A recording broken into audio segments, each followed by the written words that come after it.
लोकसभा चुनाव में अरविंद केजरीवाल की एंट्री होने वाली है। शराब घोटाला मामले में केजरीवाल जेल में बंद थे। ऐसे में आज जब अंतरिम जमानत पर केजरीवाल जेल से बाहर आए तो कार्यकर्ताओं का उत्साह देखने लायक था। आज दोपहर सुप्रीम कोर्ट ने 4 शर्तों के साथ 1 जून तक के लिए अंतरिम जमानत पर रिहाई दी है अरविंद केजरीवाल को। उसके बाद देर शाम अरविंद केजरीवाल तिहाड़ जेल से रिहाई हो गई। ऐसे में केजरीवाल की सशर्त रिहाई पर आपको रिपोर्ट देखनी चाहिए कि इसके क्या कुछ मायने हैं और कैसे हुई अरविंद केजरीवाल की जेल से रिहाई। आखिरकार 21 दिनों के लिए ही सही 39 दिन बाद दिल्ली के मुख्यमंत्री अरविंद केजरीवाल तिहाड़ जेल से बाहर आ ही गए। सुप्रीम कोर्ट ने उन्हें बड़ी राहत देते हुए 1 जून तक अंतरिम जमानत दे दी।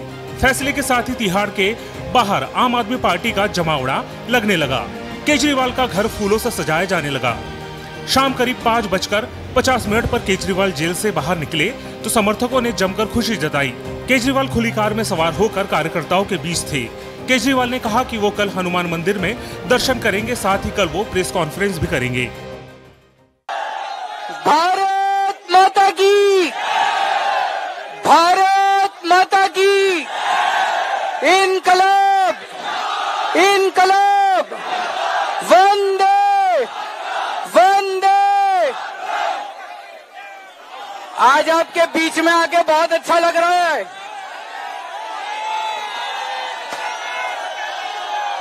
मैंने कहा था ना मैं जल्दी आऊंगा, मैंने कहा था ना जल्दी आऊंगा। आ गया। इलेक्शन में कैंपेन करने की इजाजत दी है।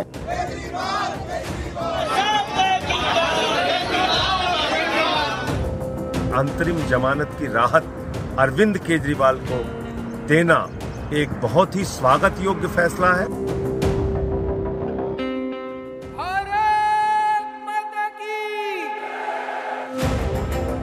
लोकसभा चुनाव के समर में अरविंद केजरीवाल की एंट्री वाकई आम आदमी पार्टी के लिए राहत की खबर है।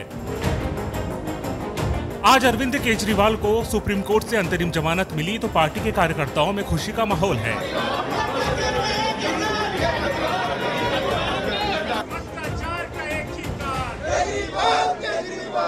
सत्य परेशान हो सकता है, पराजित नहीं।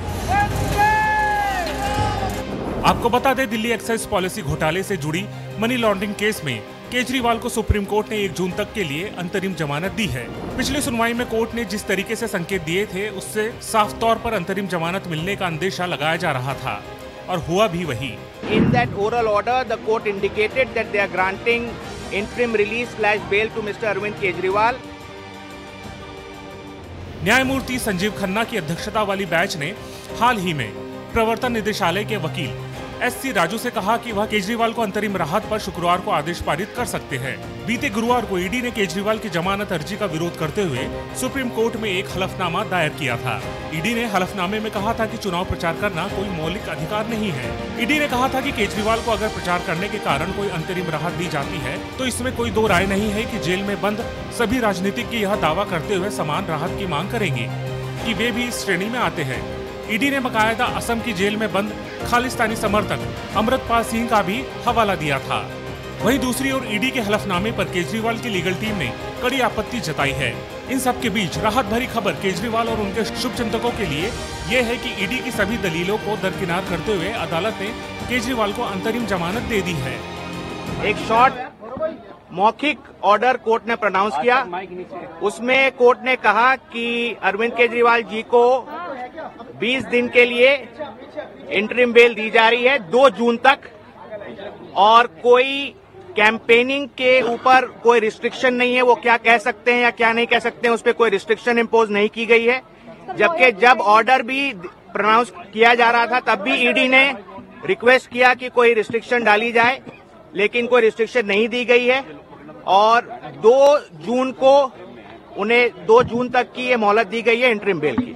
मैं इस जजमेंट को वेलकम करता हूं क्योंकि सुप्रीम कोर्ट ने इस चीज का ध्यान रखा है कि जो कोई पॉलिटिकल बड़े लीडर हैं उनको इलेक्शन में कैंपेन करने की इजाजत दी है, क्योंकि ये इस तरीके का नेचर का केस नहीं है कि इस तरीके की पर्सनैलिटी नहीं है कि वो देश छोड़ के ऐसे भाग जाएंगे। आपको बता दें, केजरीवाल को जिन 4 शर्तों पर अंतरिम जमानत मिली, उसमें सबसे पहली शर्त शराब नीति मामले में केजरीवाल खुद की भूमिका पर कोई बयान नहीं देंगे। दूसरी शर्त, शराब नीति केस से जुड़े किसी भी गवाह से बातचीत नहीं करेंगे। तीसरी शर्त, मुख्यमंत्री के ऑफिस और सचिवालय नहीं जाएंगे।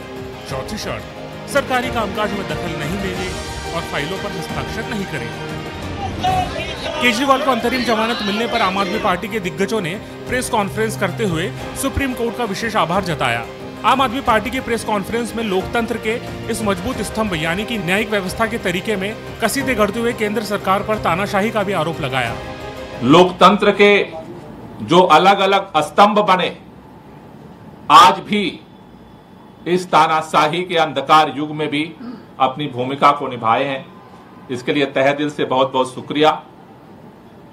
ये सत्य की जीत हुई है, क्योंकि जिस तरह से बिना किसी सबूत के, बिना किसी एफआईआर के, जिस तरह से अचानक उठा करके मुख्यमंत्री जी को जेल में डाला गया, आज सुप्रीम कोर्ट के अंतरिम बेल मिलने से एक बात साबित हुई है कि आज सत्य की जीत हुई है और लोगों में एक उम्मीद की किरण बंधी है।